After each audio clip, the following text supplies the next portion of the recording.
kozlej. Matku. Pomalu.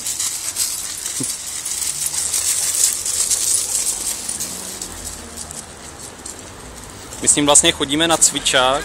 Asi pamatuju, že když jsme tam byli na první hodině a vlastně měli všichni psi volno, jo. Takže on byl úplně vystrašený, vyděšený. Jo. A... Oni jakoby tady taky prostě, dneska je tady ještě hodně, jako, takže prostě taky se bude začátku bát, ale on vypadá v pohodě. Jo. Pomalu.